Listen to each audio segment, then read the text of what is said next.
Guys, so long time no see. Today I wanted to talk to you about something that happened to me in 2014. So when I went home in 2014, I really wanted to get a sew-in, like really bad. And so I got a sew-in. I love the sew-in. The experience itself was so surreal in a way because it was the first time I'd ever had cornrows like put back in my hair. And I remember when the girl was braiding my crown, I was going through it in terms of it didn't hurt. It just was producing these weird sensations in my body, and I was trying to put my feet up and everything, but that wasn't really helping, so I just kind of had to grit and bear it. But regardless, I got my sewing, loved it, everything was great. Went back to Taiwan, and Taiwan is like Georgia, it's very hot and humid, and but the only difference is there's no central AC. And the thing about it is that my apartment didn't have, oh, sorry, when I say no central AC, no central AC, but a lot of people had like the box air conditioners. So my apartment didn't have that at all. I know, what was I thinking? So I would have fans on me all night.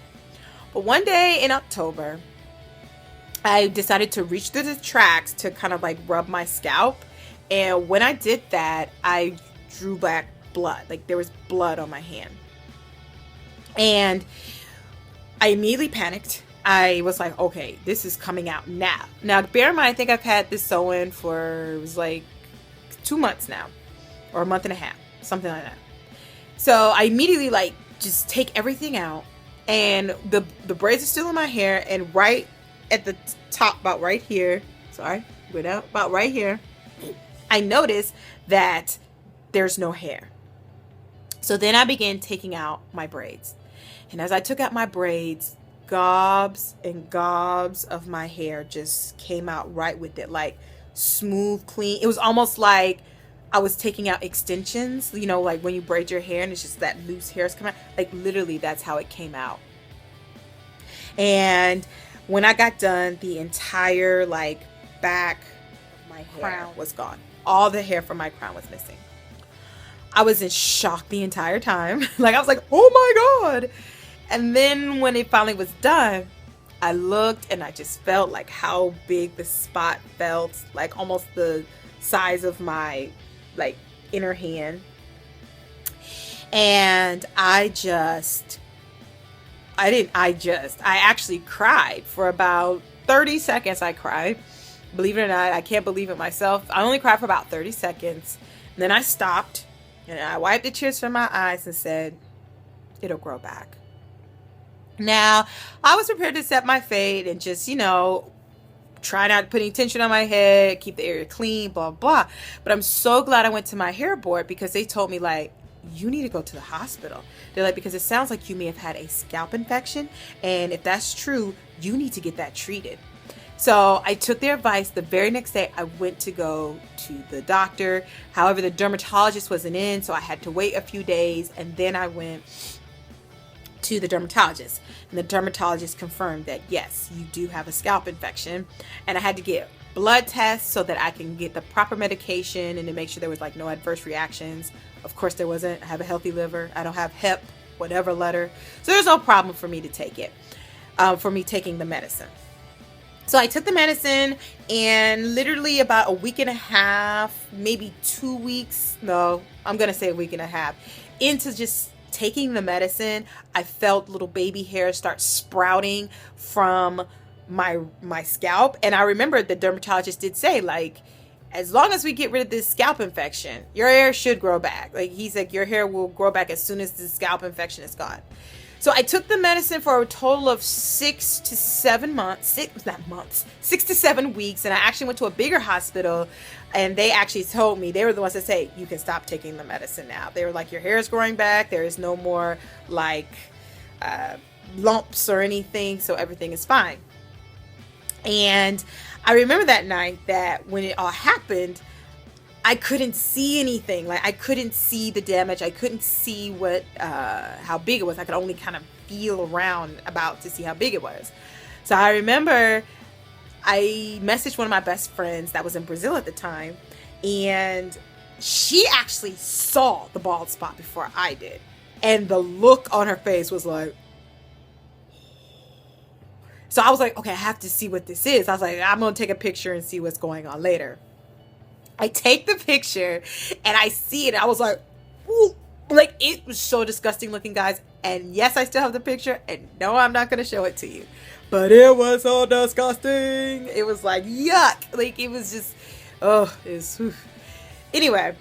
And I messaged her the next day jokingly, like, oh my God, like, I shouldn't have took the picture. Because now it's just like, I was like, it's horrible. And then I told my best friend that's still in the States what happened. And I just told her, I'm thankful that this happened at the age I'm at now, which was 27 at the time. And I told her, I was like, I'm so happy this happened when it did. Because I feel like if this had happened when I was 21, I would have skipped class for the whole day and been in my room in the dark, just bawling, just uncontrollably because my hair was gone. I said, but now, I said, I feel like calm. Like I'm anxious for my hair to grow back, but it's kind of just like, okay, well, it'll come back, what can I do? It was kind of like that attitude I had. Like, what can I really do? All I can do is wait for it to grow back. And so it was so ironic because even before I got that sewn, I had started wearing more wigs in Taiwan just to keep a lower profile for my hair, because when I would wear my hair out, it would just add to the stares, even increase the chances more that someone's going to try to take my picture without my permission. So I started wearing wigs just to cut through all of that and like just lower like the weird behavior that sometimes happens to me.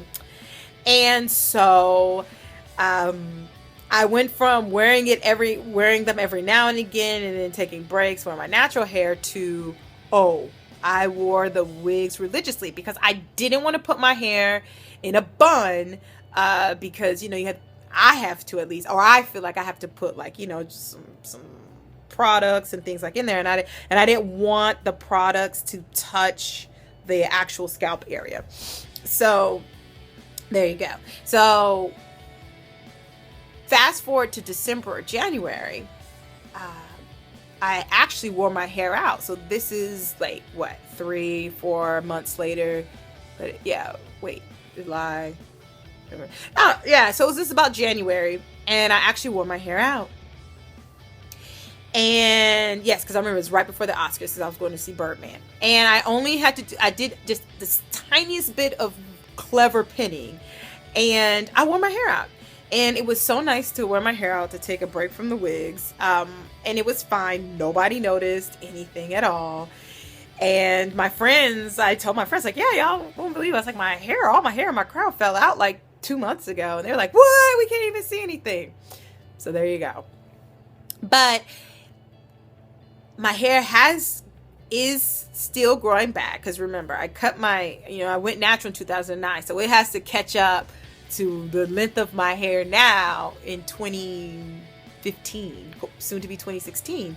So it's still like shorter than the rest of my hair. However, like I don't even cleverly pin my hair anymore. I really just go out the way I am, because the great thing about Afro texture hair is that it just blends so well, and it's just so much of our hair in general that if you do have a little low spots, you really just can't really see it. Now, I do have some permanent scarring, and I never went to the doctors about it. And maybe eventually I will go, but I never went to the doctors about it to see if there was anything that could be done. I just figured, this is, permanent. But there is some permanent scarring that happens, so no hair will ever grow there ever again. But like I said, I'm not worried about it, because now I'm at the point where I have to part the new hair growth that has occurred after, almost going on 2 years now. I actually have to part it to feel that scar, or that little area, that little scar area. And, once again, can't see it or whatever. I still do wear wigs, but like I said, I was already wearing them before the whole bald spot incident, and I still wear them today. And trust me, I'm not a fan. Because I really actually do hate having to cover my hair so much, because I love my hair. and I think it's freaking awesome and fucking brilliant. And there are times, like literally last month, I had my hair just out and about. When I was going to meet some friends somewhere, I actually took my hair out. It was like huge and big. And I'll take a picture of my hair now so you guys, or I'll insert a picture of my hair now so you guys can see what it looks like.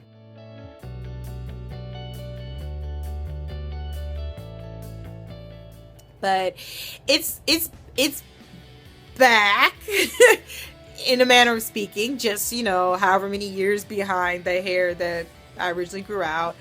My friend did ask me, was I going to cut my hair? And I told her, no, I was not going to cut my hair because my scalp was literally bald.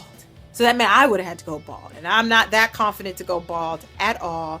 But not only that, like I said, the way Afro texture hair works, no big deal to me. No big deal. So it just has to catch up, and maybe I might cut my hair down once I get like a really nice area growing here, just to put it all at the same length. But like I said, I've worn my hair out and I haven't gotten any complaints at all, or nobody has really ever said anything to me. So that's the story I wanted to tell you guys. I have no lessons of the day because I'm not really sure what went wrong. I don't know. Maybe it had been too much moisture and not drying the tracks, and my scalp wasn't able to dry out, or maybe the technique, or maybe it was all of these factors that caused it. But I did want to share that story with you, and I made it through. So I'll talk to you guys later with more videos, and see you later.